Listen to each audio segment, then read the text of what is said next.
Hello guys, welcome to yet another video of C2B. இன்னைக்கு நம்ம என்ன பார்க்க போறோம்னா குலாப் ஜாமுன் எப்படி செய்யறதுன்னு பார்க்க போறோம். போலாமா?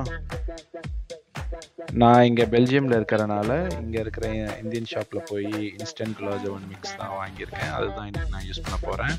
அந்த இன்ஸ்டன்ட் குலாப் ஜாமுன் மிக்ஸை வந்து நான் இப்போ ஒரு பவுல்ல எடுத்துக்க போறேன். இப்போ அந்த குலாப் ஜாமுன் பவுடரை வந்து நம்ம டவ் பண்ண போகிறோம். அதுக்காக ஃபர்ஸ்ட் வந்து நான் 1 ஸ்பூன் கீ ஆட் பண்ணி அந்த பவுடர் கூட நல்லா மிக்ஸ் பண்ணிக்க போகிறேன். இது எதுக்குன்னா அப்போ தான் நம்ம குலாப் ஜாமுன் வந்து நல்லா சாஃப்டாக வரும். அதுக்கப்புறம் நான் வந்து கொஞ்சம் கொஞ்சமாக வாட்டர் ஆட் பண்ணி நான் ஸ்லோவாக அதை நல்லா பசைஞ்சு அதை வந்து நல்ல சப்பாத்தி பதத்துக்கு சாஃப்டாக ஒரு டவ் ப்ரிப்பேர் பண்ண போகிறேன்.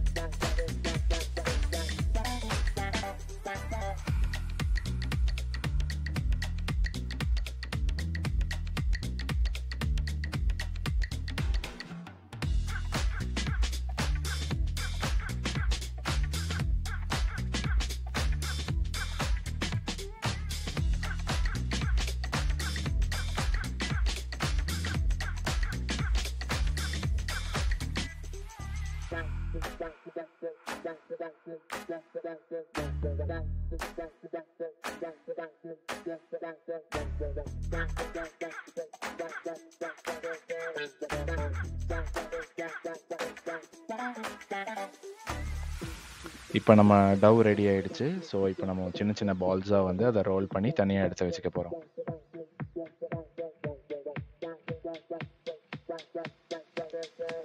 நெக்ஸ்ட் நம்ம இப்போ என்ன பண்ண போகிறோம்னா குலாப் ஜாமுனுக்கு சுகர் சிரப் ரெடி பண்ண போகிறோம். அதுக்கு ஒரு பேனில் 200 to 250 ml ஆஃப் வாட்டர் எடுத்துக்கலாம். அதை நல்லா ஹீட் பண்ணிவிட்டு அது கூட 100 to 150 grams of sugar add பண்ணி அதை நல்லா சுகர் சிரப் கன்சிஸ்டன்சி வர வரைக்கும் பாயில் பண்ணலாம். நம்ம சுகர் சிரப்பில் ஃப்ளேவர் வரதுக்காக அதில் வந்து நான் கொஞ்சம் கார்டமன் ஆட் பண்ணிக்க போகிறேன்.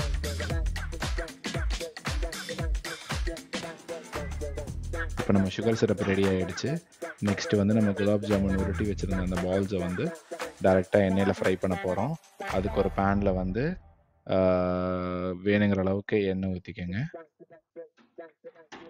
நம்ம ஃப்ரை பண்ணுறதுக்கு எண்ணெய் ஆட் பண்ணதுக்கப்புறம் அதை மீடியம் ஹீட் ஆன வரைக்கும் அதை ஹீட் பண்ணிவிட்டு அதுக்கப்புறம் நம்ம ஒரு பால்ஸாக வந்து அதில் ஆட் பண்ண போகிறோம். ஒரு பால்ஸாக ஆட் பண்ணதுக்கப்புறம் அதை வந்து மீடியம் ஃப்ளேமில் வந்து நம்ம குக் பண்ண போகிறோம். கோல்டன் ப்ரௌன் கலர் ரீச் ஆகிற வரைக்கும்.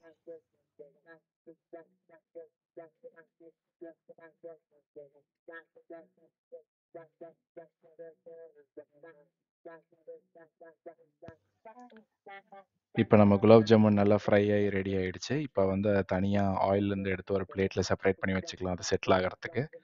ஒன்ஸ் அது செட்டில் ஆனதுக்கப்புறம் இப்போ நம்ம ஒன்றா எடுத்து நம்ம சுகர் சிரப்பில் ஆட் பண்ண போகிறோம்.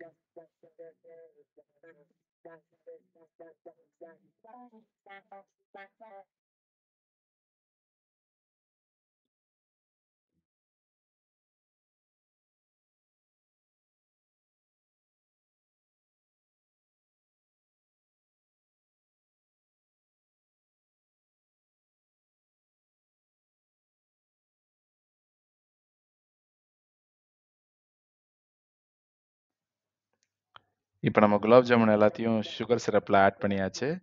அதை வந்து ஒரு 10 to 15 minutes வந்து அதில் செட்டில் ஆக விடணும். அப்போ தான் நல்லா சுகர் சிரப் வந்து குலாப் ஜாமுன் கூட நல்லா ஊறும். எனக்கு எப்போவுமே வந்து அதை வந்து கோல்டாக சாப்பிட்றதுக்கு தான் ரொம்ப பிடிக்கும். அதனால் நான் எப்போவுமே அதை வந்து ஃப்ரிட்ஜில் வந்து ஒரு 15 minutesக்கு அப்புறம் தான் வச்சு எடுத்து சாப்பிடுவேன். உங்களுக்கு ஹாட்டாக சாப்பிட பிடிக்கணும்னா அதை உடனே அப்போவே எடுத்து சாப்பிடுங்க. சுகர் சிரப்பில் போட்டதுக்கப்புறம் it will be very nice. இங்கே நம்ம குலாப் ஜாமுன் ரெடி ஆகிடுச்சு. நான் இப்போ சாப்பிட போகிறேன். உங்களுக்கும் குலாப் ஜாமுன் சாப்பிட்ணுன்னா இந்த ரெசிபி ட்ரை பண்ணி பார்த்துட்டு ஜமாயிங்க. For more videos, like, share and subscribe. Until then, thank you well.